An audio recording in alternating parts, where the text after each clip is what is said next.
Hello, Mr. Chair, and thank you, Administrator Dickson, for coming to speak to the Aviation Subcommittee today on the implementation of the 2020 Aircraft Certification, Safety, and Accountability Act.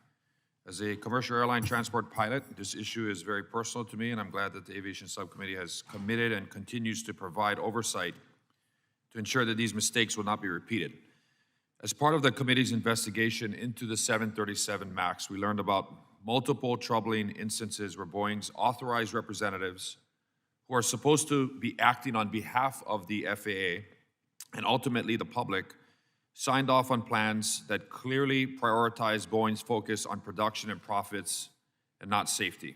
For example, when Boeing discovered that the angle of attack disagree alert wasn't functioning on more than 80% of 737 MAX airplanes after the MAX was already in commercial service, Boeing decided to wait nearly 3 years to fix the problem so that it could save money by doing the fix as part of its planned rollout of the 737 MAX 10. And authorized representatives ultimately agreed to Boeing's plan to delay the fix. Or when Boeing convened a meeting back in 2013 to assess whether it could downplay the significance of MCAS to regulators so that Boeing could avoid additional regulatory scrutiny and additional pilot training requirements, an authorized representative agreed with Boeing's plan to limit use of the term MCAS externally outside of Boeing to both regulators and customers, and instead communicate this known issue externally as an additional or as an addition to speed trim. And I want to quote from the summary report where the Boeing authorized representative concurred with Boeing's plan regarding its description of MCAS, and in a summary of that meeting, which was part of an internal Boeing email, and I quote, "This will allow us to maintain the MCAS nomenclature while not driving additional work due to training impacts and maintenance manual expansion." So the first of my two questions are, Administrator Dickson, is as the FAA implements the Aircraft Certification, Safety, and Accountability Act, what is the FAA doing to ensure that its authorized representatives prioritize the safety of the flying public over the financial bottom line of the industry? Well, this is a great question. Actually, right at the point that I talked about earlier.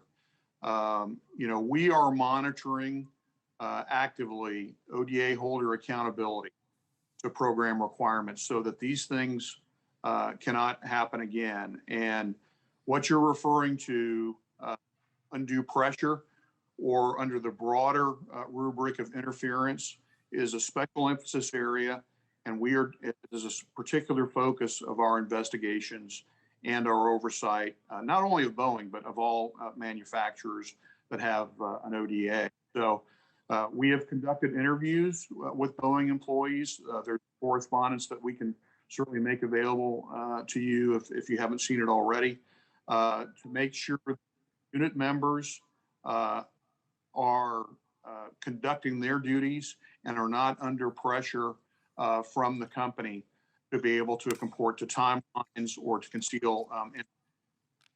Also, under Boeing's safety management system, one of the things that they have done is they are conducting a safety risk management process to systematically assess everything that's happening in those interactions with the agency to root out and address and be able to identify and eliminate any interference in that relation. We're also in the process, and this gets back to my opening answers to Chair Larson. We are institutionalizing this guidance in order that governs our ODA oversight to make sure that it's got as much strength as it possibly can have. And we're issuing some clarifying policy this fall. We're also, as you know, in the legislation, we are approving individual unit members, and we are appointing unit member advisors from the agency for every unit member of an ODA. So there will actually be those direct connections within the agency. All of those things are designed to eliminate any kind of barriers to communication between Boeing and FAA. Quick yes or no question. Can we have your commitment that the FAA will ensure that companies can't misuse authorized representatives again in the future to sign off on design and development plans that downplay any potentially deadly new systems to regulators? Yes, Thank you. absolutely.